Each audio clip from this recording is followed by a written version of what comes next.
Hello दोस्तों, स्वागत है आप सभी का फिर से एक बार आपके अपने यूट्यूब चैनल में जिसका नाम स्टडी माफिया है। दोस्तों, आज की इस वीडियो में मैं बहुत ही इंपॉर्टेंट क्वेश्चन आंसर के बारे में बात करने वाला हूं।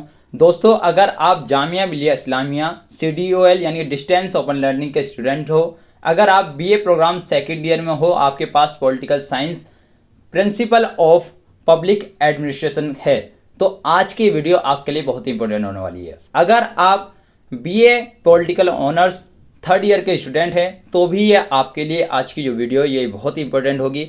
इस वीडियो को लास्ट तक जरूर देखना कि आपको यहाँ पर पब्लिक एडमिनिस्ट्रेशन से रिलेटेड कुछ क्वेश्चन आंसर जानने को मिलेंगे। और ये क्वेश्चन वो है जो last year BA programme second year Jamia Millia Islamia distance के एग्जाम में आ चुका है। तो आज के लिए जो आपका क्वेश्चन है आपके लिए बहुत ही इंपॉर्टेंट है।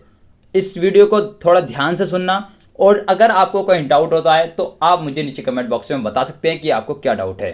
दोस्तों, अगर आपने अभी तक इस चैनल को सब्सक्राइब नहीं किया है तो चैनल को सब्सक्राइब करें और बेल वाली आइकन जरूर दबाएं ताकि आपको हमारे हर वीडियो की क्वेश्चन आंसर की नोटिफिकेशन टाइम पर मिलती रहे। तो दोस्तों, जैसा कि मैंने इससे पिछली वाली वीडियो में बताया था कि लोक प्रशासन के अर्थ, विषय क्षेत्र और महत्व क्या क्या थे, इससे पिछली वाली वीडियो मैंने इस पर बात की थी जिसका लिंक मैंने नीचे डिस्क्रिप्शन में दे दिया है। अगर आपने वो वीडियो अभी तक नहीं देखी है तो आप वहां जाकर उस वीडियो को समझें और उसके बाद इस वीडियो को देखें।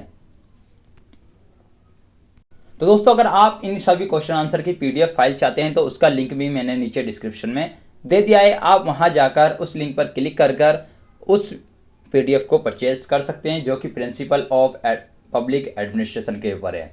तो दोस्तों, आइए हम शुरुआत करते हैं अपने क्वेश्चन आंसर की ओर कि आज का हमारा जो क्वेश्चन होगा वो होगा कि लोक प्रशासन के महत्व को स्पष्ट करो। या फिर ये क्वेश्चन इस तरीके से भी आ सकता है कि लोकतंत्र और लोक कल्याणकारी राज्य में लोक प्रशासन के महत्व को स्पष्ट करो। आपको कंफ्यूज नहीं होना है, आपको ये क्वेश्चन अलग अलग नहीं है। अगर ये क्वेश्चन आ जाए तो आपको आंसर एक ही लिखना होगा। तो आइए हम अपने आंसर की शुरुआत करते हैं।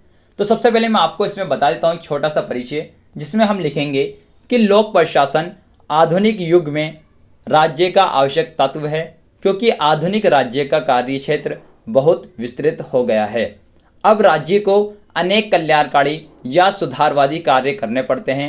शिक्षा, स्वास्थ्य, परिवहन, संचार आदि सभी क्षेत्रों में राज्य की भूमिका महत्वपूर्ण हो गई है। इसलिए राज्य का कार्य क्षेत्र और महत्व भी बहुत बढ़ गया है। तो दोस्तों, ये था इसका एक छोटा सा परिचय। अब बात करते हैं इसकी मेन हेडिंग की। उसमें हम लिखेंगे कि लोक प्रशासन का महत्व, जिसके अंदर हम लिखेंगे हेडिंग बनाकर कि लोक प्रशासन के महत्व को स्पष्ट करते हुए 1971 में कैडन ने निम्नलिखित बिंदुओं को स्पष्ट किया। जो गेराल्ड कैडन है उसने निम्नलिखित बिंदु बताए थे लोक प्रशासन के महत्व के बारे में। तो उसके 8 बिंदु हैं जिसमें हम लिखेंगे, फर्स्ट पॉइंट लिखेंगे कि राजनीतिक व्यवस्था का अंगरक्षण करना। इसमें दूसरा पॉइंट है शांति व्यवस्था और स्थिरता को बनाए रखना। और इसमें तीसरा पॉइंट होगा कि सामाजिक आर्थिक परिवर्तन को बढ़ावा देना। इसमें चौथा पॉइंट होगा वाणिज्य सेवाओं को बनाए रखना। और इसमें 5वां पॉइंट होगा आर्थिक विकास की वृद्धि दर को बनाए रखना। और छठा पॉइंट होगा समाज के कमजोर वर्गों की सुरक्षा करना। और 7वां पॉइंट होगा कि लोक निर्माण के कार्य करना। और इसका 8वां पॉइंट होगा सरकारी नीतियों के अनुकूल दशाओं का विकास करना। तो दोस्तों, ये थे इसके 8 पॉइंट लोक प्रशासन के महत्व के जो गेराल्ड कैडन ने दिए थे। अब हम बात करते हैं, इसी में आगे लिखेंगे हम पैराग्राफ बनाकर कि 18वीं और 19वीं शताब्दी तक राज्य का कार्य क्षेत्र बहुत सीमित था, लेकिन 20वीं शताब्दी और 21वीं शताब्दी में राज्य का स्वरूप कल्याणकारी हो गया। अब राज्य समाज कल्याण के लिए अनेक सकारात्मक यानी कि जो कार्य हैं यानी कि पॉजिटिव फंक्शन करता है।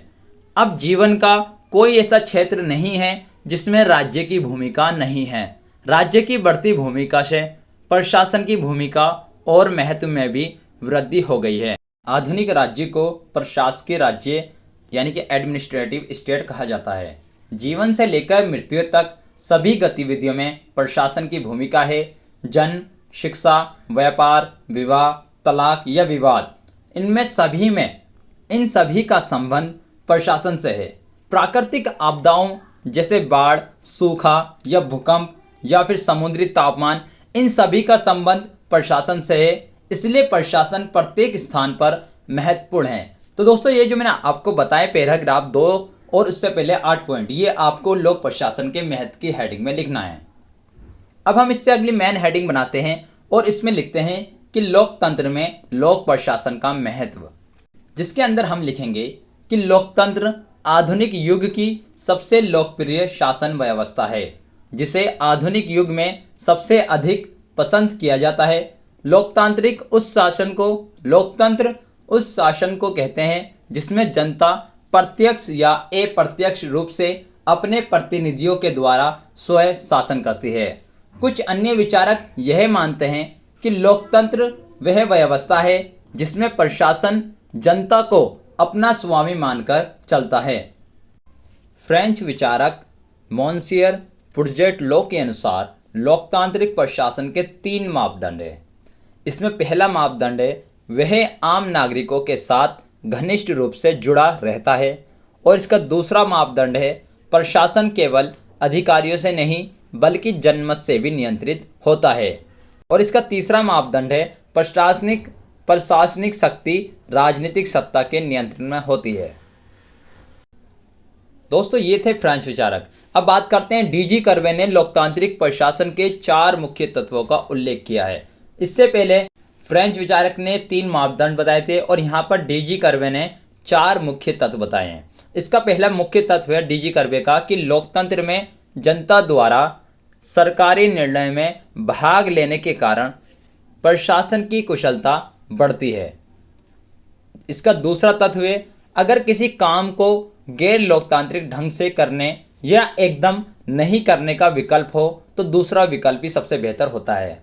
और इसका तीसरा वो है तत्व प्रशासनिक ढांचे के निर्माण में व्यक्ति और उसके स्थानीय क्षेत्र को आधार बनाना चाहिए। इसका चौथा पॉइंट है कि प्रशासन के उच्च स्तरीय संगठनों की सुरक्षा और कल्याण का कार्य सौंपा जाना चाहिए। ऐसे पदाधिकारियों को कार्य नहीं सौंपना चाहिए जो कानूनी रूप से उन कार्यों के लिए उत्तरदायी नहीं है। तो ये डीजी कर्वे ने 4 तत्व बताए थे जो मैंने आपको यहाँ पर बता दिए और आपके डिस्प्ले पर भी मेंशन किए गए हैं। तो दोस्तों ये थी लोकतंत्र में लोक प्रशासन का महत्व। अब ये हेडिंग हमारी कंप्लीट हुई और इससे अगली हेडिंग की ओर चलते हैं। उस हेडिंग में हम लिखेंगे कि लोकतांत्रिक प्रशासन की विशेषताएं। अब लोकतांत्रिक प्रशासन की विशेषताएं क्या हैं? जन इच्छाओं का सम्मान, उत्तरदायित्व, पारदर्शिता, जन सहयोग, नियंत्रण, विकेंद्रीकरण, जन विचारों का महत्व, प्रजातांत्रिक ढांचा, ये इसकी लोकतांत्रिक प्रशासन की विशेषता है। अब हम इनको 1 बाय 1 डिस्कस करते हैं। सबसे पहले हम इसकी विशेषता लेते हैं जन इच्छाओं का सम्मान, और इसमें हेडिंग बना देंगे और इसमें हम लिखेंगे कि लोकतंत्र में प्रशासन जनता का मालिक नहीं बल्कि सेवक है। प्रशासन के लिए यह आवश्यक है कि वह जन इच्छाओं का सम्मान करे, इसलिए प्रशासन जनसंपर्क स्थापित करता है। ये थी इसकी पहली विशेषता। अब बात करते हैं इसकी दूसरी विशेषता की, उत्तरदायित्व। प्रशासन अपने कार्यों के लिए जनप्रतिनिधियों के प्रति उत्तरदायी होता है। जैसे भारत में प्रशासन पर मंत्रिमंडल का और संसदीय समितियों का नियंत्रण होता है। अब बात करते हैं इसकी तीसरी विशेषता की लोकतंत्र प्रशासन की पारदर्शिता।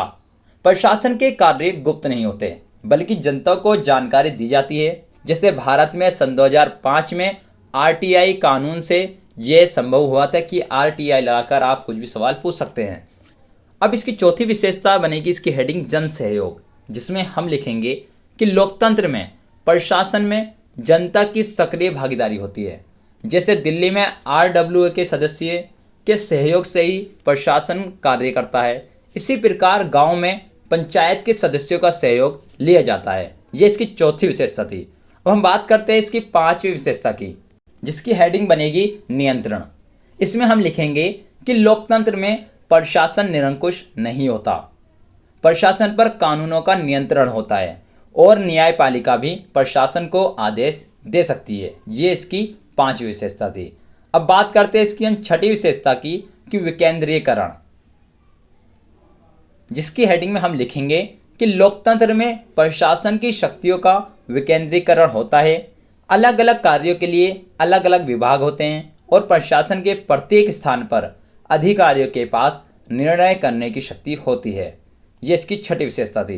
अब हम बात करते हैं इसकी 7वीं विशेषता के बारे में, जन विचारों का महत्व। इसकी हेडिंग बनाएंगे और इसमें हम लिखेंगे कि लोकतंत्र में प्रशासन के लिए जनता के विचार भी बहुत ही ज़्यादा महत्वपूर्ण होते हैं, इसलिए प्रशासन जनता की भावनाओं को ध्यान में रखता है और उसके हिसाब से ही काम करता है।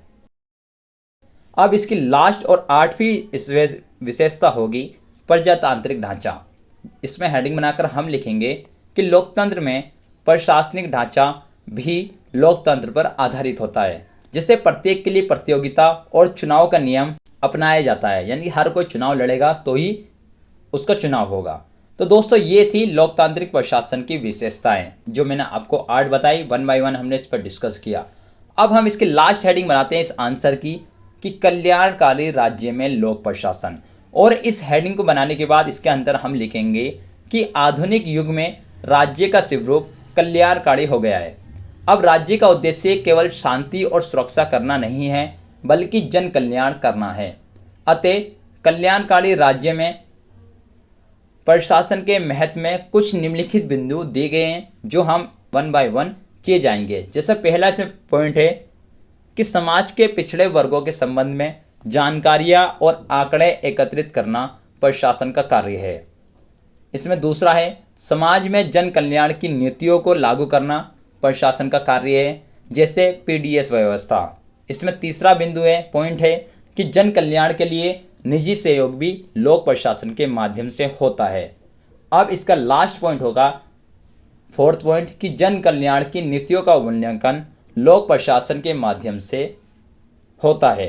तो दोस्तों ये था हमारा आज का कि लोक प्रशासन के महत्व क्या है। ये हमारा जो आंसर था ये कंप्लीट हुआ। दोस्तों उम्मीद करता हूँ कि आपको ये आंसर सही तरीके से समझ आया होगा। अगर आपको फिर भी कोई डाउट है तो आप मुझे नीचे कमेंट बॉक्स में बता सकते हैं। अगर आपकी इस आंसर से हेल्प हुई है तो इसे अपने दोस्तों के साथ जरूर शेयर करें और मुझे नीचे कमेंट बॉक्स में बताओ कि आपको इस वीडियो से कितनी और हेल्प हुई है और कौन से क्वेश्चन आंसर पर आप वीडियो बनवाना चाहते हैं। तो मिलते हैं जल्द ही नेक्स्ट क्वेश्चन आंसर के साथ। अभी के लिए bye bye, take care, see you tomorrow, अस्सलाम वालेकुम।